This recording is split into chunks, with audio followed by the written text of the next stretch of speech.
Welcome, dear friends, to another session of life lessons from the Srimad Bhagavatam. We are beginning a new section today, a really wonderful section. I'll talk more about it once we get started. In the meantime, I will chant some prayers of invocation as our friends arrive for this discussion. Srimad Bhagavatam, Canto 1, Chapter 2, Text 2. Sutta Uvacha Ya prabhajantam anupetam apeta krityam dvaipayano viraha kattara ajuhava putreti tanmayataya taravo binedus tam sarvabhuta hridayam munim anantosmi. Srila Sutta Goswami said, "Let me offer my respectful obeisances unto that great sage, Sukadev Goswami, who can enter the hearts of all. When he went away to take up the renounced order of life sannyas, leaving home without undergoing reformation by the sacred thread, or the ceremonies observed by the higher castes, his father, Vyasadeva, fearing separation from him, cried out, 'O my son!' Indeed, only the trees, which were absorbed in the same feelings of separation, echoed in response to the aggrieved father." Text 3. Yasvanubhavam akila shruti sharamekam adyatmadipam atitir satam tamodam samsarinam karunaya hapurana guhyam tavyasasudamupayami guru muninam. Let me offer my respectful obeisances unto him, Shuka, the spiritual master of the three worlds. Of all sages, the son of Vyasadeva, who out of great compassion for those gross materialists who struggle to cross over the darkest regions of material existence, spoke this most confidential supplement to the cream of Vedic knowledge after having personally assimilated it by experience. I'll chant two more verses. These are more famous. Text 4. Narayanam namaskritya naram chaiva narotamam devim saraswatim vyasam toto jaya mudirayet. Before reciting this Srimad Bhagavatam, which is the very means of conquest, one should offer respectful obeisances unto the personality of Godhead, Narayana, unto Narayana Rishi, the supermost human being, unto Mother Saraswati, the goddess of learning, and unto Srila Vyasadeva, the author. One more verse. Text 17. Shridvatam swakata Krishna Punyashravana kirtana Hridyantastohya bhadrani Virunoti suhritsatam. Shri Krishna, the personality of Godhead, who is the Paramatma, super soul in everyone's heart, and the benefactor of the truthful devotee, cleanses desire for material enjoyment from the heart of the devotee who has developed the urge to hear his messages, which are in themselves virtuous when properly heard and chanted. Well, there we are. Welcome, dear friends. Welcome, Sri Gandharvika, my wife, joining us from here in New York City. Great that you could join us at the beginning of the class. Shama Manjari, joining us from South Africa, says Hare Krishna. Welcome. Thank you for being here with us. We have joining us from Ukraine, saying Hare Krishna, a dear devotee who always reminds us of the devotees there that are in a difficult situation. Ditai Gardas. I know I get the name right sometimes and other times not. It could be Gorditai. I think let's say Gorditai Das. Very, very grateful for your joining us and reminding us to say a prayer for Ukrainian devotees serving under very difficult circumstances.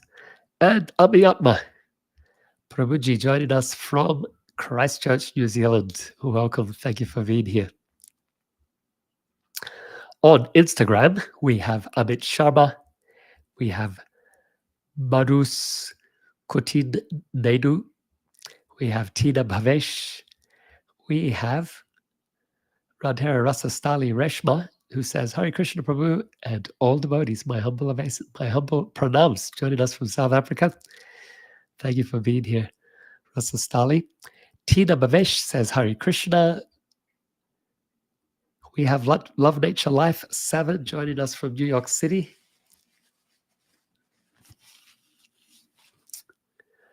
We have Varuna Agarwal and Arada Praharleen.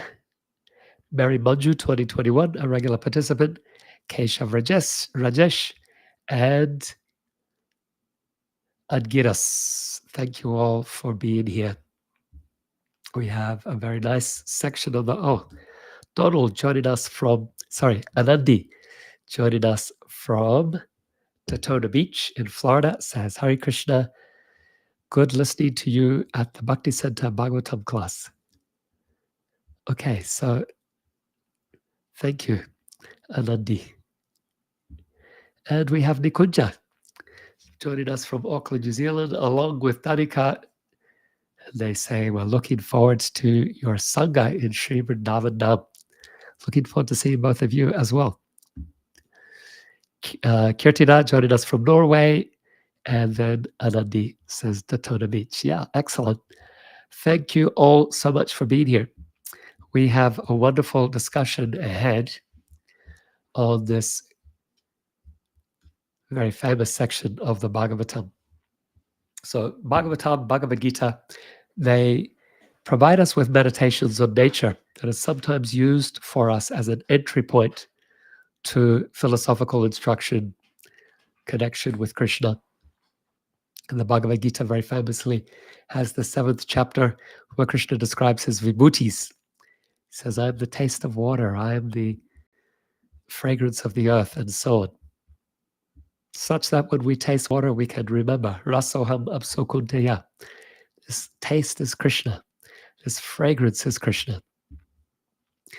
Similarly, we have the 10th canto where 10th chapter, 11th chapter, Krishna also describes nature as his energy and as part of him, of immovable objects. I am the Himalayas, of bodies of water. I am the ocean of aquatics. I am the shark. Krishna describes many different aspects of nature and tells us to remember him there. Similarly, in the Bhagavatam, we have wonderful meditations describing different aspects of the universe as elements of Krishna's form, as an example. Or in the 10th canto, very famously, chapter 20, a description of the rainy season and the autumn seasons in Vrindavan that Sukadeva Goswami uses to provide metaphors for philosophical instruction. So today we will begin one such section of the Bhagavatam. In fact, my wife, Shrigandharvika, who's in this class, she used to use verses from this section and others of the Gita, Bhagavatam, when she was teaching yoga classes in Sydney. She would write out the verses on a piece of paper, fold the pieces of paper, and then place them in a basket. And either at the beginning of the class or at the end, she would ask participants to choose one of the papers, and whatever verse was written on the paper, she would tell her participants to meditate on that for the class or for the week ahead. Sometimes participants would have these mystical experiences receiving, they would say, this is the right verse that I needed right now for instruction or guidance in my life. Once some participants drew verses about the moon and told my wife that the moon was their surname. And so they found that as a mystical revelation. Or once somebody had the moon as their surname, and then their partner had a verse about the sun, and his surname somehow was linked etymologically to the sun as well. So, of course, Prabhupada, we know that he used the 10th, 10th Canto, Chapter 20 description for his Light of the Bhagavat as a means for providing guidance. Specifically, he thought it would be very relevant for people of the Orient. And and the BBT published that, The Light of the Bhagavat. The BBT published another book that I haven't seen in print for quite some time called Lessons from Nature. And this book had the commentary of my Guru Maharaj, Hridayananda Maharaj. It's based on the section of the Bhagavatam that we will discuss today and in our next class as well. We'll discuss it in 2 parts. So you may or may not have seen this book, but I'm sure you'll enjoy this discussion. It's chapters 7 and 8 of the 11th canto, and it discusses 24 gurus in nature. So that's what we're discussing today. 11th canto, chapter 7. We're starting with verses 1 through to 49. Om Namo Bhagavate Vasudevaya. Om Namo Bhagavate Vasudevaya. Om Namo Bhagavate Vasudevaya. As per usual, we're going to discuss this under 3 headings. First, we'll have Krishna's instructions to Uddhava on detachment, verses 1 through to 9 of the 7th chapter. Then we'll have Uddhava's plea for guidance and Krishna's response, where he introduces the speaker of this narration about 24 gurus. And this is verses 10 through to 15. And then we'll have the first 5 of the 24. And these are the 5 elements: earth, water, fire, air, and ether, or sky, verses 16 to 49. So let's begin with our first section, verses 1 through to 9, Krishna's instructions to Uddhava on detachment. Krishna said to Uddhava, "O Uddhava, you have revealed my desire to withdraw the Yadu dynasty from this earth and return to my own abode in Vaikuntha." So that was discussed in our previous talk. Answering the prayer of Brahma, I descended in this world along with my plenary portion, Baladev, and we performed various pastimes on behalf of the demigods. Now that mission has been completed. And due to the curse of the Brahmanas, the Yadu dynasty will certainly perish by fighting among themselves. And on the 7th day from today, the ocean will rise up and swallow the city of Dvaraka. So Krishna, he continues, Uddhava, in the future, in the very near future, I will abandon this earth, and being overwhelmed by the age of Kali, the earth itself will become bereft of piety. So he says, now you should give up all your attachment to your personal friends and relatives and fix your mind on me. And always be conscious of me. You should observe all things with samadarshi, with equal vision, and wander throughout the earth. In this way, Krishna advised Uddhava to become like a sannyasi, fully detached, and free, to free himself of attachment to the world by fixing his mind on Krishna and establishing himself in transcendental knowledge. He told Uddhava to have compassion for all living beings and to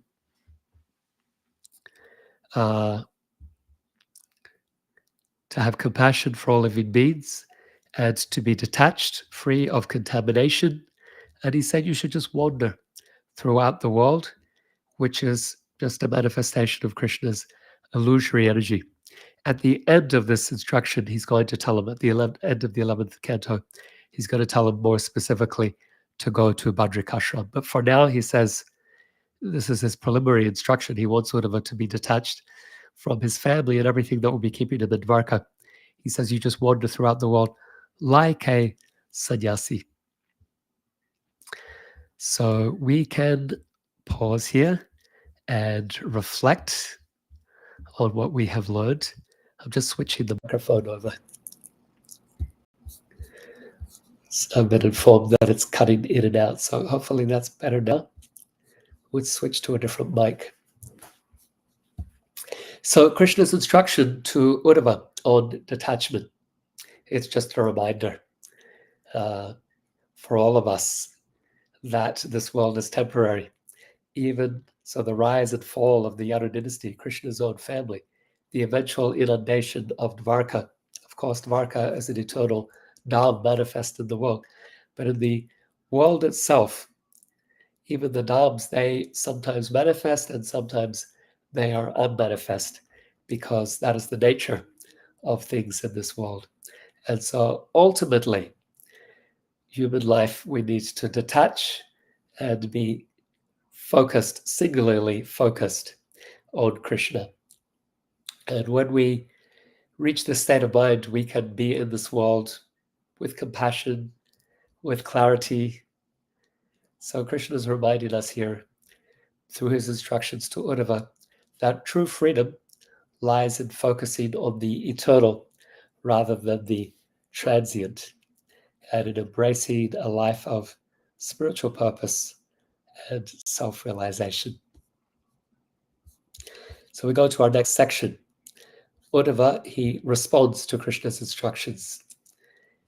And Krishna is going to introduce this dialogue of the speaker, of the Avadut with 24 gurus. So verses 10 to 15. Uddhava replies that renouncing the material world, renouncing material things and cultivating detachment, it is the source of great auspiciousness, but it's very difficult to achieve for living entities, other than those who are pure devotees, because attachment is very strong. And so he says to Krishna, I need some instruction by which we can become detached. Those who misidentify the body of the self can be convinced to carry out service to Krishna, to live with a sense of duty and to act with a sense of duty rather than attachment. He said even great personalities as Lord Brahma are not fully 100% surrendered. They have some attachment. And so Krishna responds by saying that actually the one way that the jiva soul can get an instruction is also by applying one's intelligence. So this is a very interesting idea. He says the jiva soul can also be their own guru. This might sound controversial for some.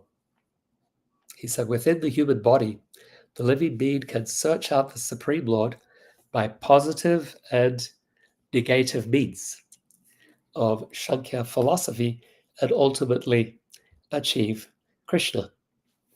He says, therefore, this human form of life is most dear to the Supreme Lord, because from this human form of life, one can cultivate self-realization. He says, in this regard, this is Krishna's response, there was once a conversation that took place between a Brahmana, Avaduta, and the great King Yadu, who was Krishna's own ancestor. Krishna appears in the Yadu Vamsa, the Yadu dynasty. He said this son of Yayati, Yadu, he was if you remember, he was not the youngest son of Yayati, one of the He may have been the eldest. Puru was the youngest. And because Puru fulfilled Yayati's desire, he became the emperor. And Yaru, although an elder son, he was placed under the authority of Puru as a vascular king, as a dependent king. So our acharyas comment on that. They say that Yaru, he knew that Krishna will appear in his line. And so he, how does Vashvana Chakravarti Thakur say?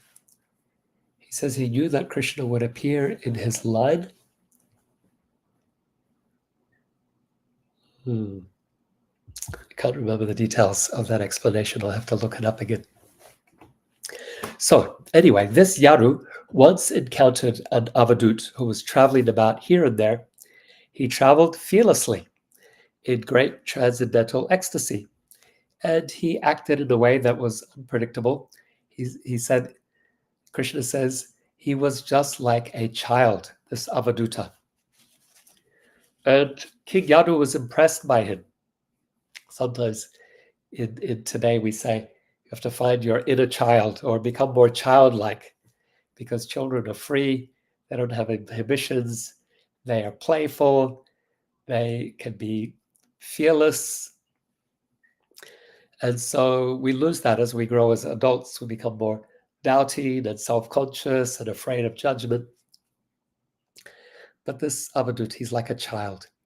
And the king, he observes him and he sees in him great spiritual insight. And so he asks him about the cause of his wandering about in this ecstatic state. And the avaduta replied that with his intelligence, he had taken shelter of 24 different gurus. And by taking instruction from these gurus, he had developed this state of being. So he explained that his gurus were the earth, the air, the sky, water, fire, moon, sun, pigeon, python, the sea, a moth, a honeybee, an elephant, a honey thief, a deer, and a prostitute, Pingala, as well as a kurara bird, a child, a young girl, an arrow maker, a serpent, a spider, and a wasp. And because of the knowledge that he had gained from these gurus, he was able to travel about the earth in a liberated state. So we can pause here and just reflect on this for a brief span of time. Our acharyas explained that this avaduta that Yadu met is Dattatreya. Dattatreya is an incarnation of Vishnu. He's described in the 4th canto of the Bhagavatam as the son of sage Atri and his wife Anasuya. He's revered for imparting transcendental knowledge. He has 2 brothers. His one brother is Durvasa Muni, and his other brother is Soma. You remember the story of his birth. Atri prayed to have a son, and he prayed to God to bless him with a son. And so 3 gods arrived, Brahma, Vishnu, and Shiva. And they said, which of us are you calling to? And he was unsure who was the supreme personality of Godhead. And so he hedged his bets by being non-specific and just calling out to God. And so 3 lords appeared. And since all 3 had appeared, they said, look, we will each appear as your son or empower an amsa, a plenary portion of ourselves to appear as your son. And so the amsa of Shiva appears as Durvasa Muni, of Brahma appears as Soma, the moon god, and of Vishnu, the appearance is Dattatreya. Dattatreya is often depicted with a cow representing Bhumi, goddess earth. and often also with 4 dogs. Some say these 4 dogs represent virtues like loyalty and compassion and truthfulness. Others say that the dogs represent the 4 Vedas. As an enlightened soul, he wanders throughout the world free of worldly attachments. And here we learn that he gained transcendental knowledge from nature, from the creatures around him. And so he's teaching us in this story to be observant of the world around us and our experiences in the world as a way of reflecting philosophically and taking spiritual instruction. We should discuss this idea of the self as guru because we might have some serious doubts about that. What does that mean? Following my own mind? Does it mean I don't surrender to a spiritual master who is Tattvadarshi, who has seen the truth? When Krishna instructs Uddhava that the jiva soul can be its own guru, he's emphasizing that within, particularly in the human form of life, there is a potential to apply our intelligence towards spiritual subject matter. Otherwise, if we don't, then we are, what Prabhupada would often refer to, quoting Shastra, Dvipada Pashu. Dvipada Pashu means two-legged animal. We have this higher intelligence, but if we only use it for eating, sleeping, reproduction, and defense, then Prabhupada would say, we're not living the potential of our human life. We're living an animalistic life because animals, they know eating, sleeping, reproduction, and defense. And if we just use our superior intelligence towards those things, it's a wasted human life. So here, for the self to be the guru means that we apply this intelligence towards spiritual inquiry. Atato Brahma Jigyasa. And Vijay Maharaj often cites this in his public talks. And he translates it as, now that you have achieved the human form of life, you should inquire as to the absolute truth.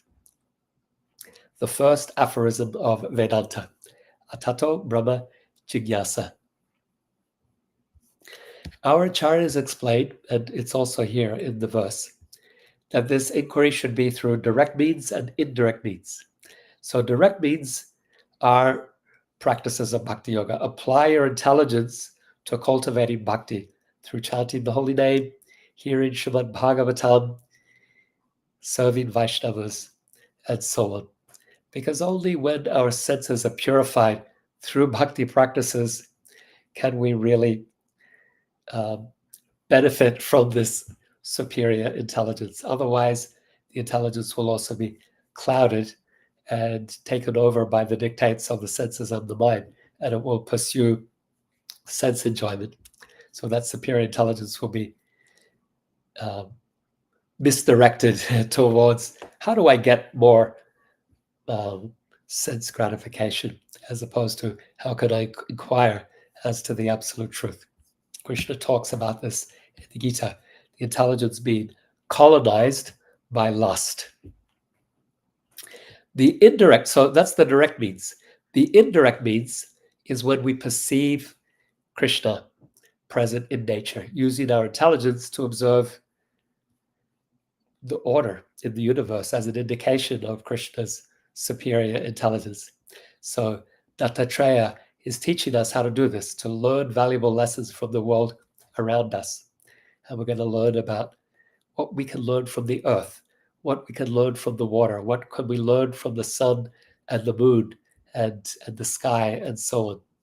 And so here, by using reason and logic, we can recognize that just as our intelligence has a source, so the universe must also have a source, a creator who is supremely intelligent and has invested his potencies within these different elements that we can seek to emulate and take inspiration from. So yeah, the self as guru does not mean we disregard Shastra, or we disregard the teachings of a spiritual master, rather that we are applying our intelligence in the service of spiritual inquiry. Okay, so let's go to our third section. We're going to now encounter the first gurus that Dattatreya explains, the first 5 out of 24. So we'll discuss 5 today, and then 19 we'll have to discuss in our next class. Dattatreya explains to Yadu, he said, from the earth, I have learned how to be sober. And he says specifically, 2 manifestations of earth have been my teacher. From the mountain, I have learned how to serve others. And from the tree, which is rooted in the earth, I have learned how to dedicate my life to the service and benefit of others. Often in Sanskrit literature, sages are compared to trees because of how they support life with their shade, with their fruits and flowers and leaves, and their bodies itself, which can be used as firewood or for construction purposes. And then we know that the earth, the trees also provide oxygen, so they're transmuting carbon monoxide that's poisonous to us into oxygen that is life-giving for us, or life-supporting. So the trees serve us in many ways. They're rooted in the earth, and so for Dattatreya, the trees and the mountains are part of the earth, and they are giving these lessons of service to others, sobriety and service. From the air, he's also taken lessons in 2 aspects of the air. One is the vital air within the body, the prana. He's learned how to be satisfied with merely keeping oneself alive. And from the external air, that is the wind that blows, he's learned how to remain uncontaminated by the body and objects of the senses. The air is blowing over creation, over nature, and although it comes in contact with so many things, it remains independent and aloof, so to speak.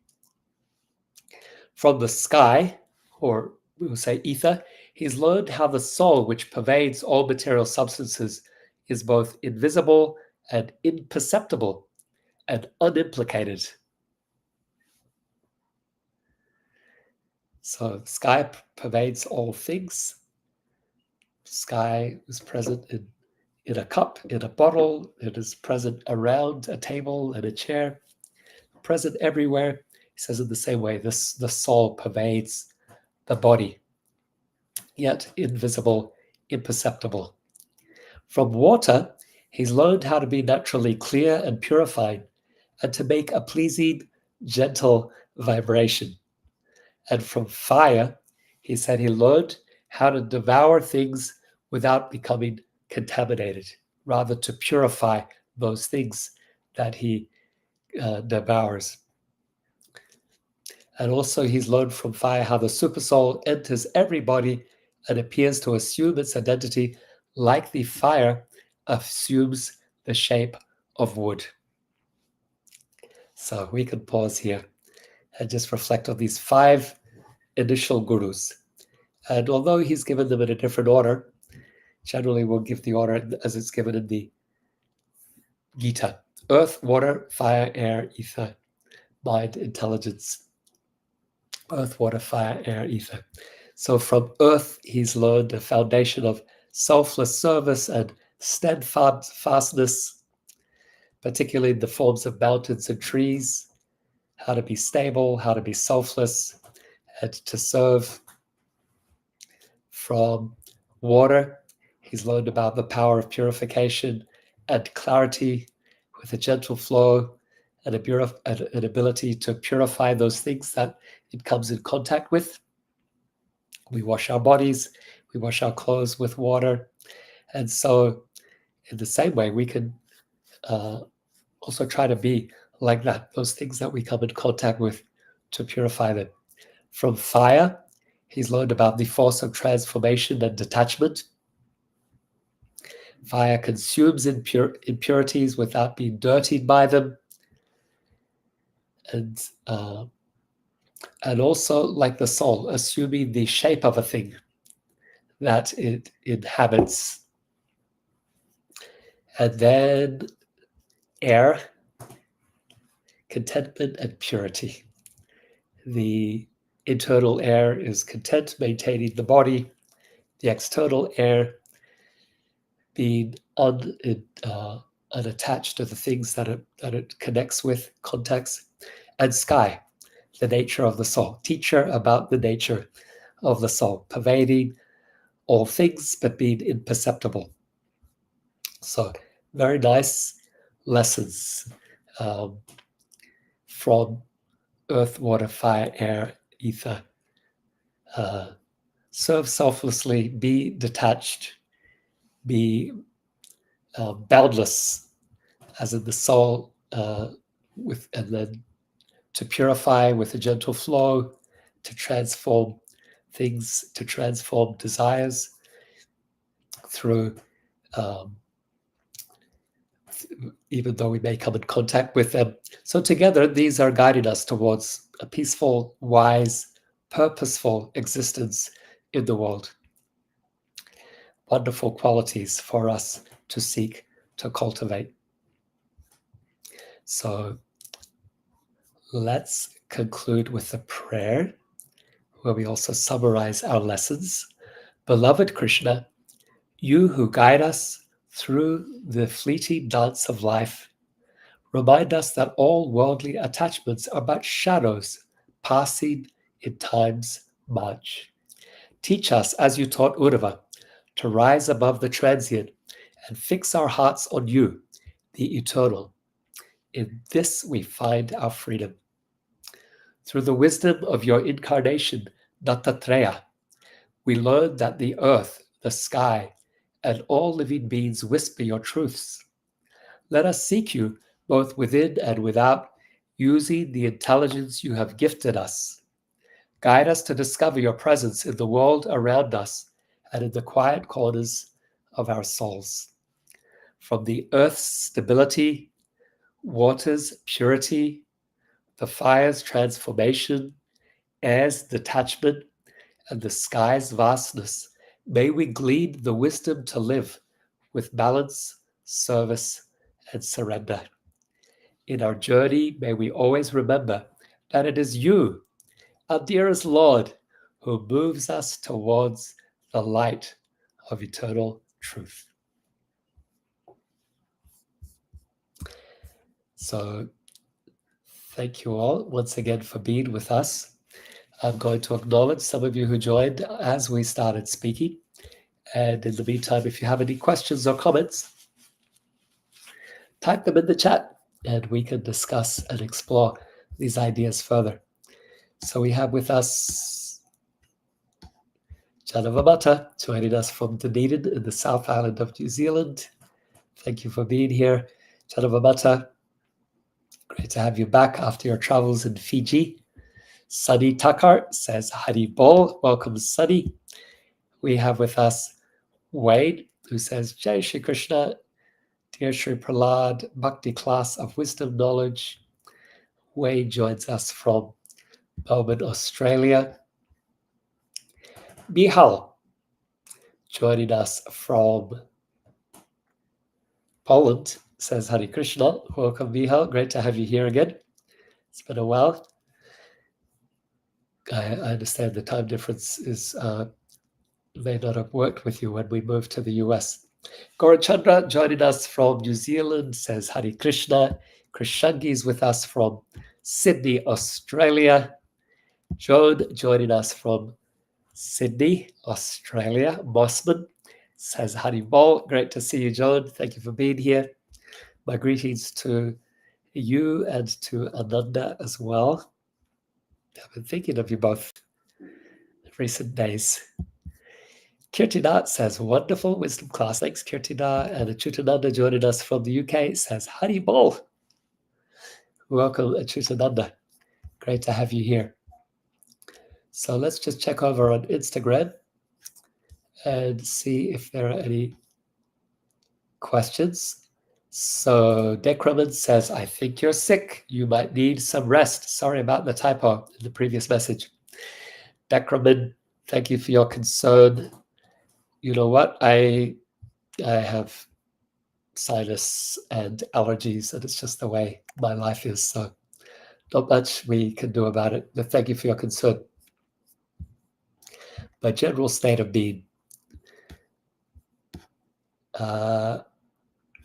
Let's see, who else here? Kushal Raj Purohit says, Hare Krishna, Radha Krishna Prem 108, and Kushal with us, Pran Govinda, and Gulshan Kolata. Welcome. Anupam's Poems is with us. Prema Rani, thank you for being with us. Panjabinand and Dipali Suresh. Dazzle Bucket Official.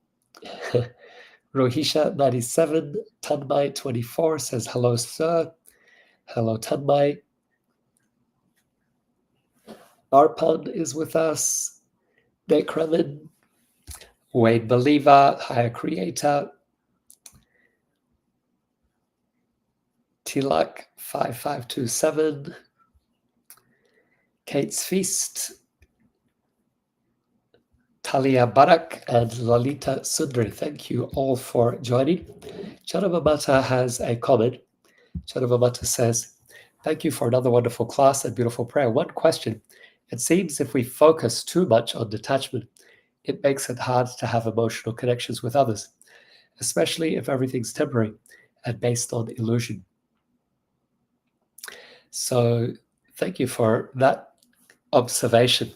I've spoken about this quite a lot, and I agree with your observation that too much detachment can make one hard-hearted. And so that's why it's very important in bhakti that we don't just focus on detachment. Our focus is actually on attachment to Krishna. And the detachment that comes should be as a concomitant factor of our attachment to Krishna. So rather than trying to be detached from the material world, our primary focus is how can I be attached to Krishna and to devotional service? Because if we just focus on detachment, then it can make the heart hard. And I've also seen and observed also in the Bhagavatam that brahmanas and rishis and yogis who are overly focused on detachment and austerity, they also become angry. They become angry at those that are attached, angry at because when you look at things from a place of detachment, attachment looks so trivial and superficial and ignorant. And so it can lead to a judgment and a dismissiveness towards those who are attached, and an intolerance of mistakes and offenses. And so, therefore, we need to be very careful about this. In our bhakti practice, love for Krishna, love for Krishna's devotees, compassion towards those who are pious or those who are less advanced or committed, that needs to be our place of being, rather than anger and judgment and resentment. Because sometimes when we're unqualified, when we are trying to be detached, but it is we're not actually, it's not based on realization and an actual change of heart, but it's based on theoretical understanding, then we can become resentful as well. And that resentment can also turn to self-hatred And our self-hatred can transform into a hatred of others as well. So it's not a good place to be. The neophyte devotee might find themselves in this place if they are trying too hard to be detached, thinking that it is the symptom of its spiritual advancement. The detachment that is there needs to be based upon attachment to Krishna. As if we try for that detachment without being attached to Krishna artificially, then it leads to repression. Krishna talks about this in the Gita. That repression leads to resentment, and then to self-hatred, and a hatred and an intolerance of others. So yeah, you raise a very important point. We have to be very, very careful of this. Rather than be judgmental, let us be compassionate, kind, loving. That's the nature of the Vaishnava, the devotee. When you read about Lord Chaitanya, when you read about advanced devotees, they are detached, they are renounced. They're also very loving and very affectionate and very caring and very compassionate. A few years ago, when I read Chaitanya Charitamrita again, after having read it several times all the way through, but I read it again, and one of the things that I noted this time around that I hadn't seen in earlier readings was how often Lord Chaitanya embraces people lovingly, whether it's people that he meets and he embraces and he says, chant Krishna's name, please take Krishna, or whether it's his own devotees. Lord Chaitanya is very, very loving and affectionate. And when he embraces people, his heart touches their hearts and he infuses them with love of God. So in a sense, we could say he's the original hugging guru. I hadn't seen him in that light previously, but it was very prominent in this more recent reading of Chaitanya Charitamrita, and it really surprised me as well. So yeah, Vaishnavas are full of love and affection, not judgment, resentment, anger, intolerance. So Wayne is correcting me here. Sydney actually Prabhu. Okay, I said Melbourne. Sorry about that, Wayne. And that Krishna Rupa is in Bali looking after devotees there. That's nice to hear. Thanks for sharing that, Wayne. Chanavamata is offering some medicine here. Cure Satan and NAC. They cured my constant allergies and sinus problems. Okay, I'll have a look. I'll investigate. Thank you for that, Chanavamata. Achutananda says, amazing how the material energy is simultaneously an illusion, but also a great teacher when perceived the right way. I really like that. Thanks for that, Achutananda. So the illusion and a teacher at the same time. The illusion, Achutananda, is when we see it separate from Krishna. That's the illusion. When we think of the material nature as independent of Krishna and as mine to enjoy. Aham Mameti, I'm this body, is our first illusion, or it's ahankara, right? False ego translates as aham Mameti, I'm this body. And then from that, aham comes, or from that I comes the mine. These things are mine to enjoy. That's the other illusion. And this is the double knot Rishabdev talks about. The double knot that binds the heart in the cycle of samsara in the material world. The first knot, I am this body. The second knot, these are my things to enjoy. And so with the sword of Shastra, the sword of knowledge, we cut through that double knot. That's what Rishabdev tells us. But really, the sword of knowledge is only going to get us so far. We need to not just cut through the knot in the heart, but the heart needs to be alleviated and transformed and nourished and soothed, let us say, with the healing balm of bhakti. So, very good, yeah. So with the sword of knowledge, we cut through the illusion, but then quickly we need to heal the heart as well with bhakti yoga. And so when we see things through the eyes of shastra chakshush, even when we're looking at the world, we pierce through the illusion. It's like looking through the code. We can see Krishna in everything. We see Krishna's hand, we see Krishna's presence in all things. We see him as the factor that binds all things or holds all things together. What does Krishna say? Mata para param najat kinchanasti dhananjaya mai sarvam idam shrutam sutre manikada iva. He says to Arjuna, all things rest on me like pearls rest upon a thread. If we don't see with knowledge, then we'll see the pearls and we'll think, oh, independently, they are resting there together.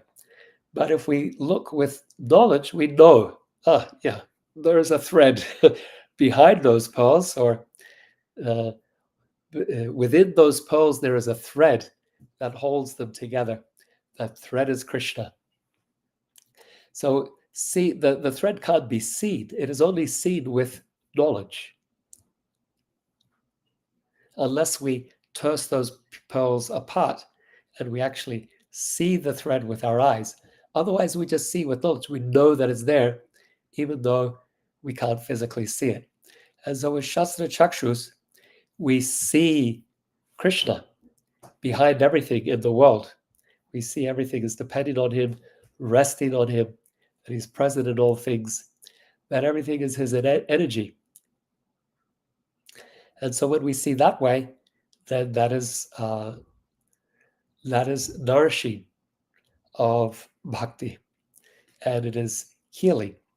It is not the illusion, but we are seeing reality actually. This material nature is real, but it is temporary.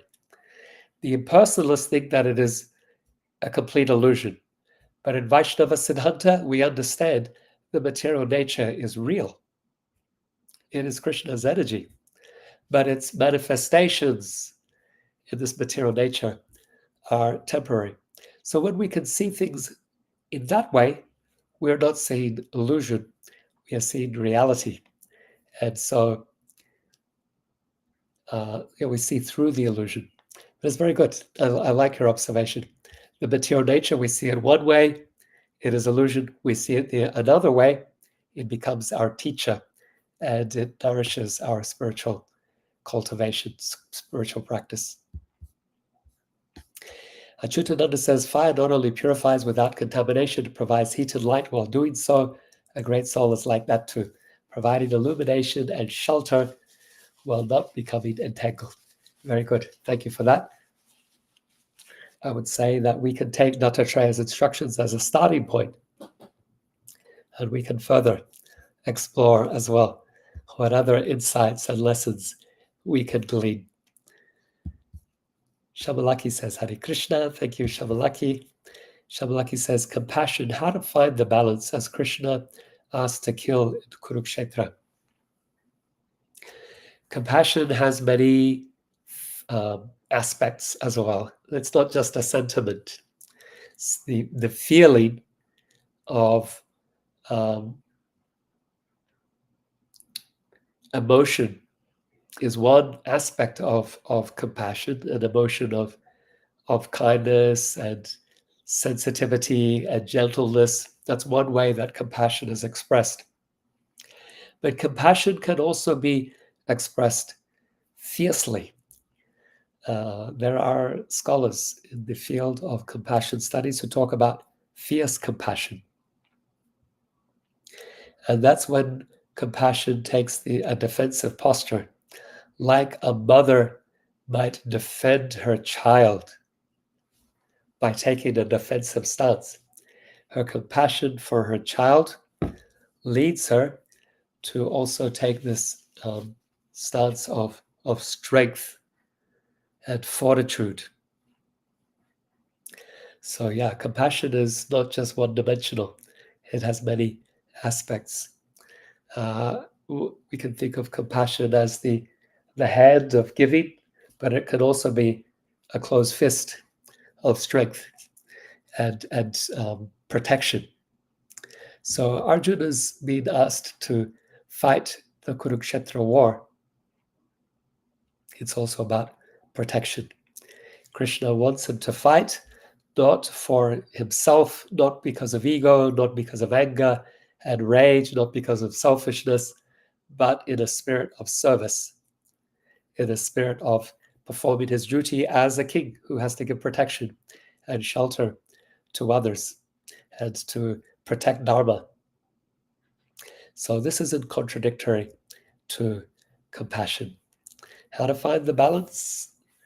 That will come as we cultivate our bhakti. Our heart will soften and will be more. Compassion is a natural characteristic, a natural quality for a Vaishnava. But the other way we can cultivate compassion is by being aware of suffering, by being aware of other people's suffering. If we hide ourselves to the suffering in the world, then we can become callous and we can live in our own bubble.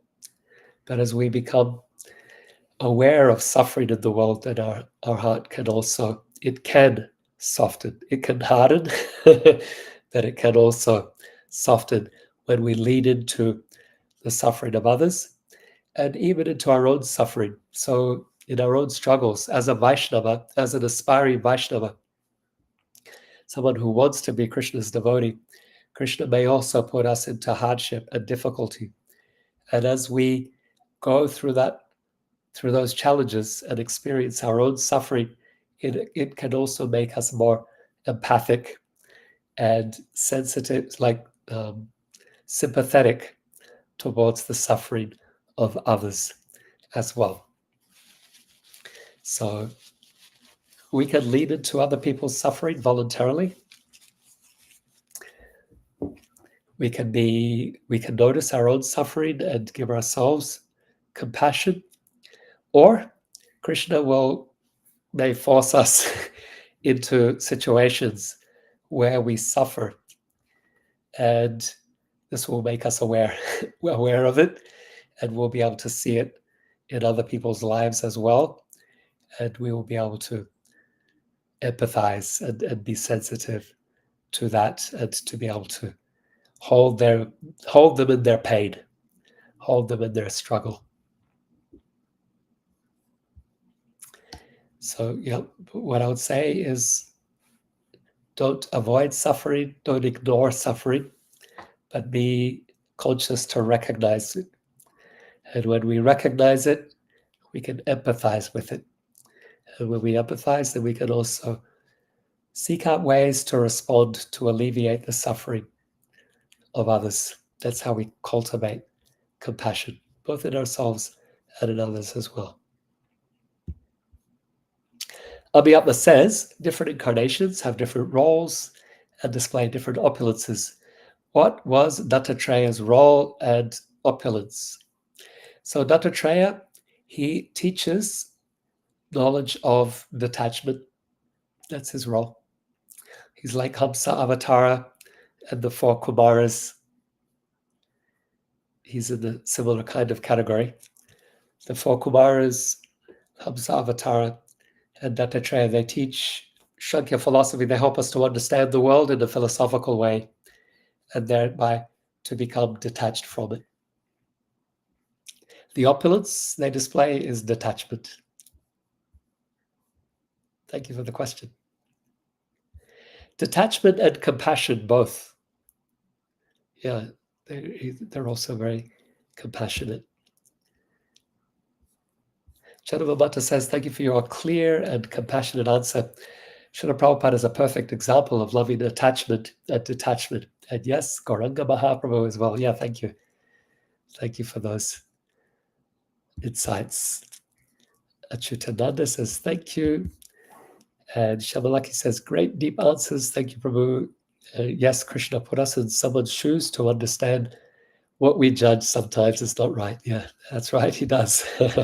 He has his way of purifying his devotees and teaching his devotees. So I'm just checking over here on Insta. And okay, I think we're all good. So we will conclude there. May you go deeper into these teachings. May your ears become more and more eager to hear Srimad Bhagavatam. May your tongue continue to deepen in its taste for chanting Krishna's holy names with attention and devotion. May your eyes be ever searching for sight of Krishna's beautiful form, particularly in his Sri Vigraha. May your feet be engaged in walking to sacred places of Krishna's pastimes, the holy names. May your hands be ever ready to serve Krishna's devotees with kindness and compassion, with friendship and with love. And with these practices, may your heart soften with devotion that leads to a compassion that moves you to share these treasures of bhakti with others. Grantaraj Srimad Bhagavatam ki jai, Srila Prabhupada ki jai, Samaveta Bhakta Vrinda ki jai, Nitai Gaur Premanandi, Hari Hari Bol.